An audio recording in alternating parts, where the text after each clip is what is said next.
SSC 26, 27, 28 batch যারা রয়েছে, just 5টা মিনিট সময় দাও আমাকে। এই 5টা মিনিট সময় নিয়ে এই যে বোর্ডে আসা সিকিউটা তুমি চাইলেই অনায়াসে তুলি মেরে করতে পারবা। তার জন্য জাস্ট 5টা মিনিট সময় দিতে হবে। এটা পরীক্ষায় আসার মতো একটা অঙ্ক। তো চলো কিভাবে এই অঙ্কটা করতে হবে আমরা দেখে আসি। প্রথমত অঙ্কটায় কি বলেছে সেটা আমরা দেখব। দেখো প্রথম ধাপে আমাদের এই অঙ্কটা যেহেতু এসএসসি 2026 সালেও গুরুত্বপূর্ণ, 27 সালেও গুরুত্বপূর্ণ, 28 সালেও গুরুত্বপূর্ণ, তাই ভালো করে দেখাটা জরুরি। তো বলেছে a plus B plus C is equal 0 হলে প্রমাণ করো যে এটা সমান ওইটা। তো এখন এটা যেহেতু একটা বোর্ডে আসা অঙ্ক, আমি তোমাদেরকে সলিউশনটা এখানে করে দিয়েছি, আমি তোমাকে জায়গাটা বুঝিয়ে দিচ্ছি কিভাবে করতে হবে। তো দেখো প্রথমত এই অঙ্ক সমাধান করতে হলে লেফট হ্যান্ড সাইড যেটা রয়েছে সেটা আমরা উঠাবো এখানে। হ্যাঁ, লেফট হ্যান্ড সাইড যেটা রয়েছে আমরা এখানে উঠাই নিই। হ্যাঁ, লেফট হ্যান্ড সাইডে কি রয়েছে স্যার?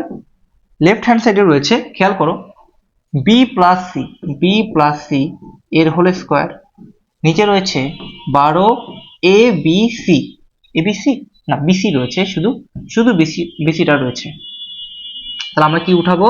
শুধু বিসিটা উঠাবো, 12 বিসি প্লাস সি প্লাস এ এর হোল স্কোয়ার, নিচে হচ্ছে 12 সি এ।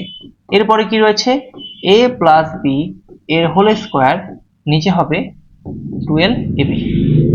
Okay fine. এখন এটা থেকে আমরা কি করব? অঙ্ক করতে হবে। দেখো এখানে বি প্লাস সি আছে, উদ্দীপকে আমার এই একটা অংশ দেওয়া আছে না? এই অংশটাকে আমি লিখবো এখানে, গিভেন বা দেওয়া আছে। কি দেওয়া আছে?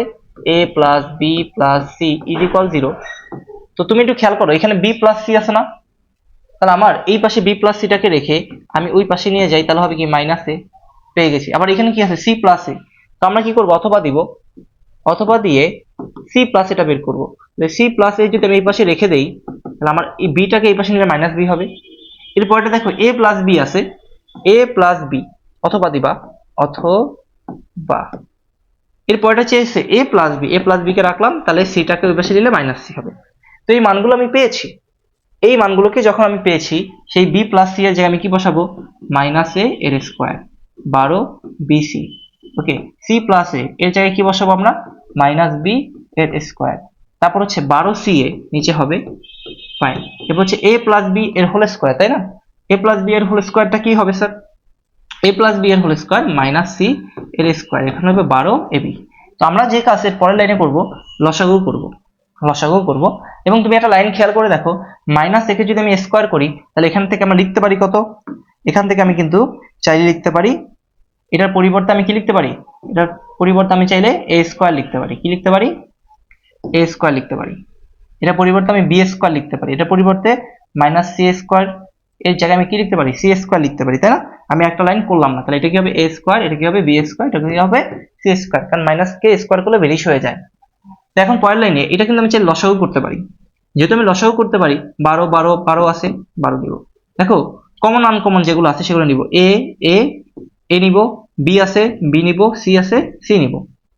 এখন 12 কাটা যাবে, বি সি কাটা যাবে, পড়ে থাকবে এ, তাহলে এটা হবে এ কিউব। 12 সি এ কাটা গেলে পড়ে থাকে বি, বি কিউব।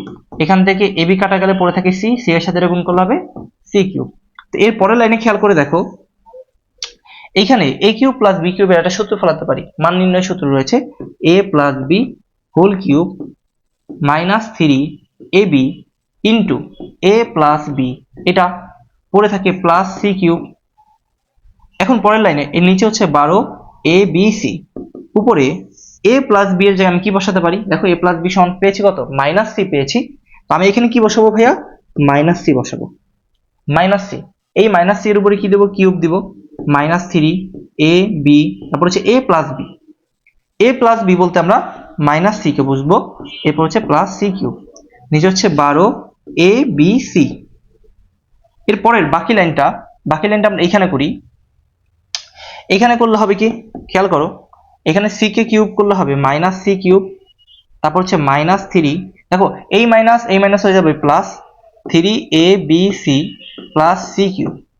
বুঝতে পারছো? নিচে হচ্ছে 12 এ বি সি। ফাইন। এখন এটা কাটা, এরপরে 3 দিয়ে 12 কে ভাগ করলে হবে 4। এবিসি কাটা, উপরে থাকে 1, এটা দিয়ে কাটলে উপরে থাকে 1, তাহলে 1/4, এটা হচ্ছে রাইট হ্যান্ড সাইড। তো এরপর তোমার কি লিখতে হবে? প্রমাণ করতে বলছে, যেহেতু প্রুফ।